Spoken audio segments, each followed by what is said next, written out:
Oh, hey, Charles Bryce here. I'm doing some fun stuff outside in the garage. I just got done roasting some coffee. So, see, it's coffee. Hear it cracking inside. See, it's roasted coffee. I used a Whirlpop. Roasting my own coffee.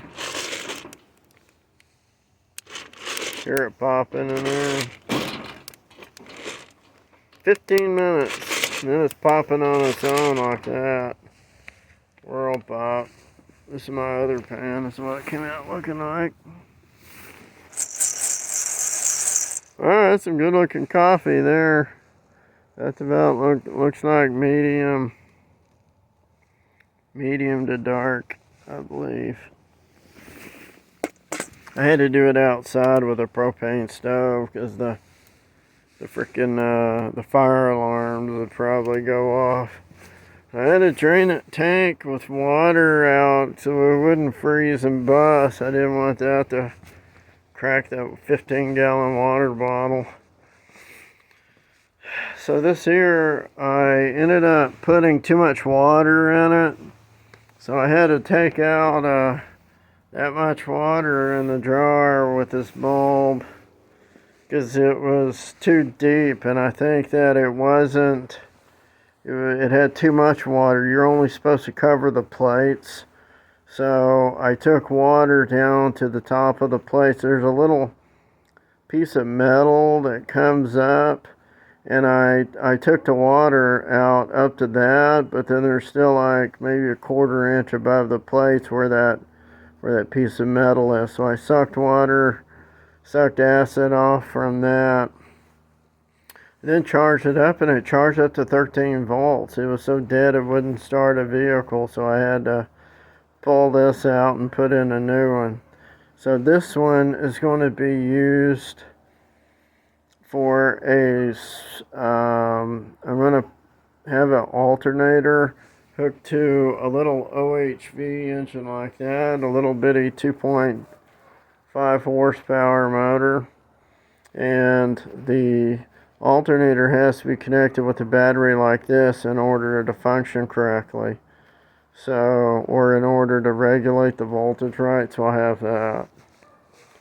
So, then I couldn't start up the motorcycle, so I had to put a charger on it, because I haven't ridden it for a while. So I got the charger on that going. This thing, you have to use carb cleaner.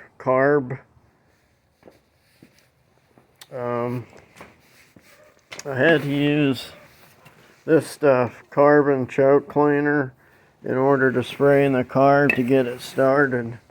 You have to spray it in there, and then it won't start choked.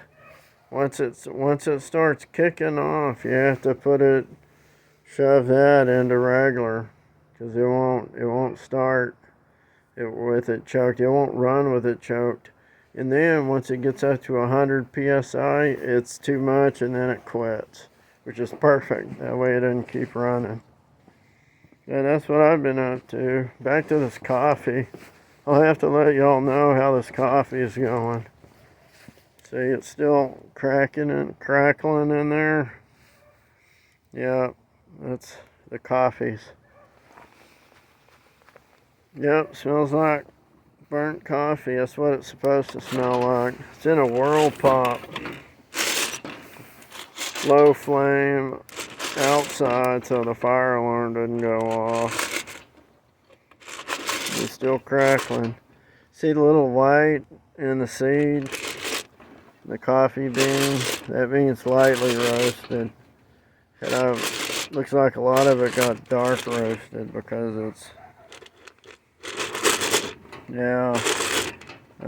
looks like medium to dark roast, I believe. Smells okay. Smells like roasted coffee. But anyway, there it is. Got this, Ooh, it's like sticky varnish on the inside of it. That's weird. Like a burnt coffee. Alright. Anyway, there you go. Charles Bryce here. Yeah, it's getting cold though. It's down in the 40s. Bye. Make sure you like, share, and subscribe. Bye.